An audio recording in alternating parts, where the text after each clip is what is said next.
Okay, got one question here that's really quite important actually. I say that I'm always struggling with balancing kick and sub bass, and that's so hard to master. Something always seems to sound wrong. At a later stage I have a problem balancing these two with leads, and the story continues. So I'd appreciate anything on balancing levels and approach it in the context of a bedroom studio. Okay, first of all, let's be completely frank. If you're in a bedroom studio, you're probably not going to have monitors that are reproducing sub bass.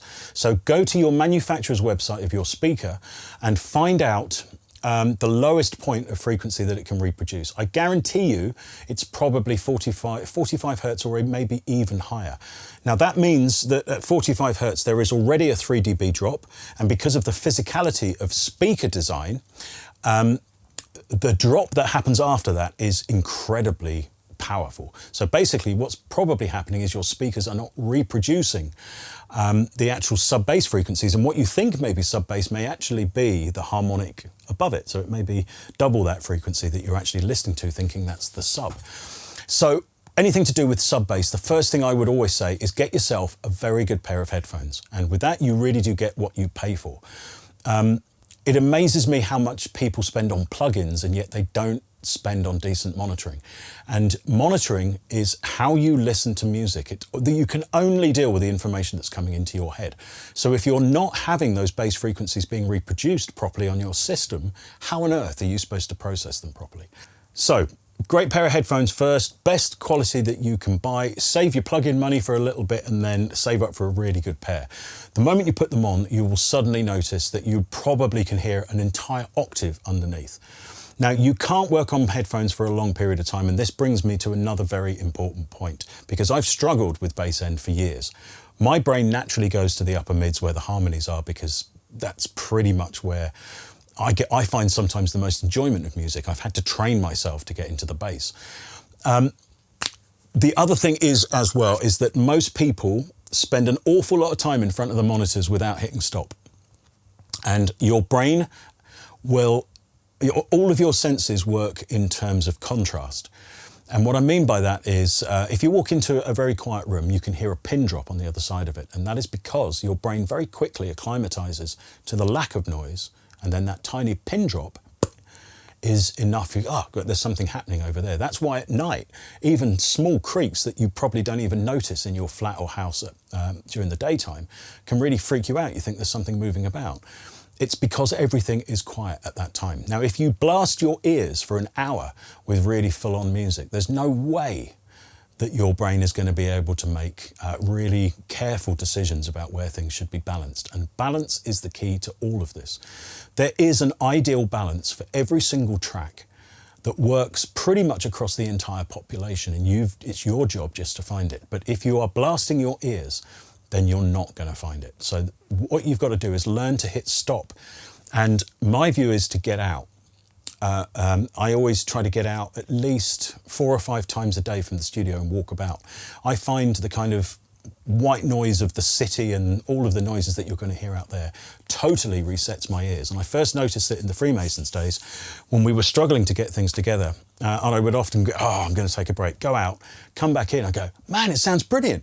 And what was happening is that by firing full range audio at my ears were kind of readjusting their frequency response. They were changing over time. And I was really only hearing the mid-range and the upper bits. And because of the volume levels that we were working at, my brain had kind of readjusted itself and it wasn't hearing bass properly. So stopping regularly and coming back in will give your ears a chance to reset, recalibrate a little bit, and then you can make proper decisions about it. It's very easy to get yourself into a massive state about this, and then imposter syndrome comes in where you start going, oh, I'm no good at this. God, everybody else seems to be really good at this. I'm obviously crap at this, etc., etc. That is the voice in your head that should always be ignored.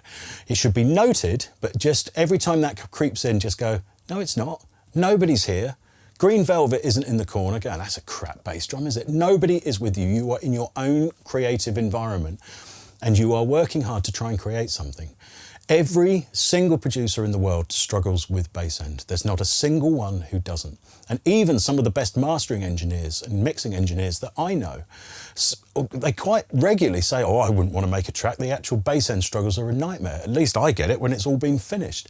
So there is no magic bullet. There's no one thing that you can do. You just need practice. But you've got to get yourself out of this mindset of, oh, I'm failing. Because another thing that happens when you get stressed is that we are still animals that should be out in the grasses hunting down food, basically. And stress brings on a particular auditory response where I find our hearing narrows to the mid-range, and I'm assuming that is because then we can hear danger coming our way, or we can hear instruction from other humans in our group. We really haven't moved that far away from this physiologically, so it's very important to understand that if you get stressed, you're not going to be hearing your music properly. So give yourself some actual time. And then I would suggest do a couple of things where you really try and do it quickly. So maybe pre-prepare 4 or 5 tracks that you've had on the back burner or you've finished before, and pull them up one in a row, no more than 10 minutes on each one, and see within that 10 minutes if you can make a 5% difference in quality to the bass end. And then move away, stop everything. Don't listen to any music, just stop for another 5 minutes, let your ears calm down, go to the next one. After every 2, take a 20-minute break and then go back in. As I say, no more than 10 minutes on each one of these projects and see if you can make a difference. The reason I say this is that we only learn that we're good at something by making all of the mistakes. But when our brains, that voice in our heads come down and start saying, you're rubbish at this, it can really affect you and leave you with this long-lasting impression that you're not. So you can repair that yourself with this process. Because I guarantee you within 10 minutes, you can make a 5% or 10% difference to those existing tracks. And it may be something that you've never thought of before, but you wouldn't do whilst you're in the kind of heat of production. But also when you're out of the pressured situation that we all put ourselves in, I've got to get this finished, got to get this right. And we're just investigating, our brains are in a completely different way and this paranoia doesn't turn up. But then what will happen is having 4 or 5 little micro successes like that builds your confidence. It'll go, oh, yeah, you did make a difference. Now maybe go back to them a week later and try and see if you can get things up another 10%. So eventually, you know, these tracks may be remarkably different from a balance and bass point of view than you thought they were in the first place. But the trick is as well, you've got to remove yourself from the emotions that are connected with the track, and it's very difficult to do whilst you're creating. It's an emotive process. It's all raw. It's like you're bringing all the stuff to the surface. You need to think of it as a pragmatic producer. You need to almost come at it as if it was somebody else's track and you've been asked to mix it. You need to go, okay, well, yeah, that sounds all right, but there's a problem with that, there's a problem with that, and a problem with that. And you'll be amazed at how good you are at spotting the problems, as long as you can keep away from that creative state that you were in when you put it together. You can just go that, and then within those 10 minutes, you can do that. Give that a go, and do let me know how you get on. Hopefully, you'll make these changes, you'll get things slightly better, and then that confidence bit will grow in your brain, as well as the experience. Here's a cracking one from the Redface Official. What's your favourite all-time hardware synth? I was 15 or 16 when I was trying to work out whether I wanted to go to college, so I went to the local sixth form, and there was a theatre attached to that, and they were doing a gig that evening. And as we were going around all the different rooms, all the kind of science labs were set up and all this kind of thing, a band was setting up on stage, and we ended up going through the wrong door and ended up at the back of the stage and wandered on. And the keyboard player set up and he called me forward and said, "Hi guys, you can come in and have a look around." He was the nicest person you could have possibly met. And then he did something that I would never do at that age. He basically said to 2 15-year-old kids, "Do you want to have a play with the synth? I'm off." And he left.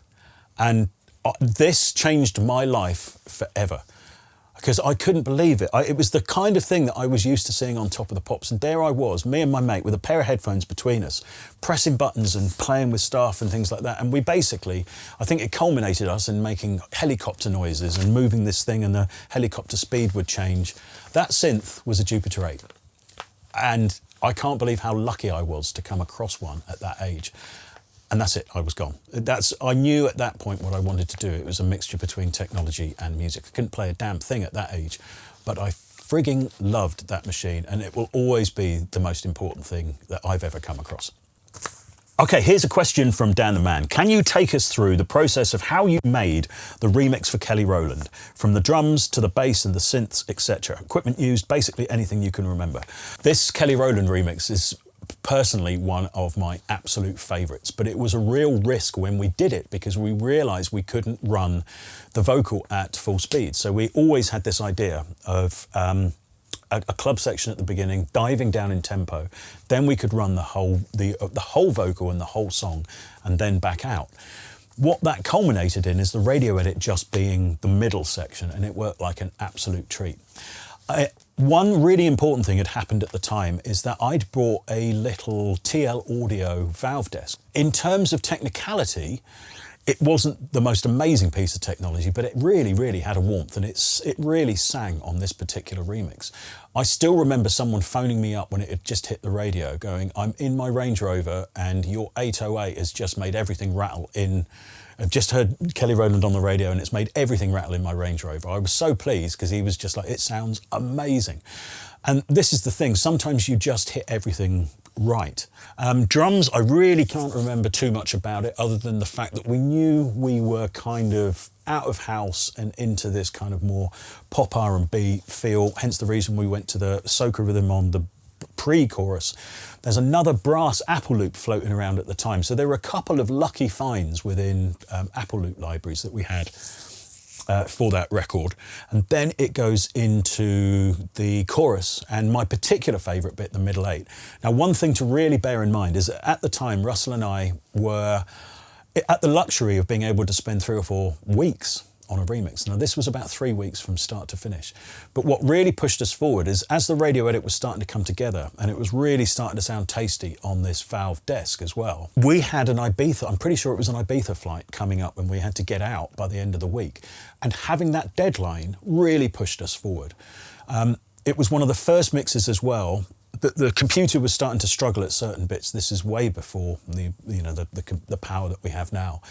So we actually stemmed it all out on the desk. Now that's quite a risky business on anything less than an SSL because you're going to have a noise floor. In other words, as you pull just the drums off, you're having to really be confident about your mix of the drums and then the bass and all the bits. And I did go back and find one of the drives that it had been stemmed basically out into 8 full stereo stems. And I was amazed at how well that we'd actually nailed it, particularly considering we knew we had this deadline of the flight coming up.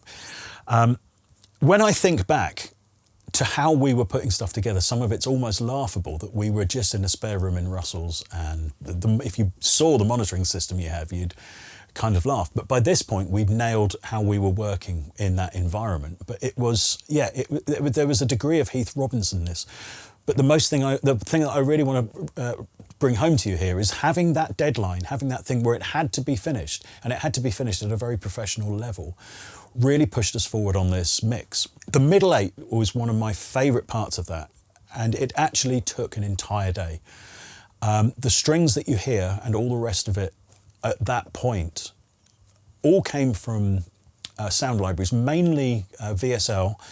The VSL orchestral libraries, the ones we had at the time, were all sampled on a dry space, so there was no reverb on them like the Spitfire samples or anything like that, and that meant they were perfect for pop music, and we'd use those repeatedly on the Kelly Rowland and the Beyonce mixes, and later on to great effect on the Sophie Ellis-Bextor track that we did. The luxury of being able to spend one entire day building a middle eight is it's just impossible to even think about now, but we really did that whilst we were working at that sphere.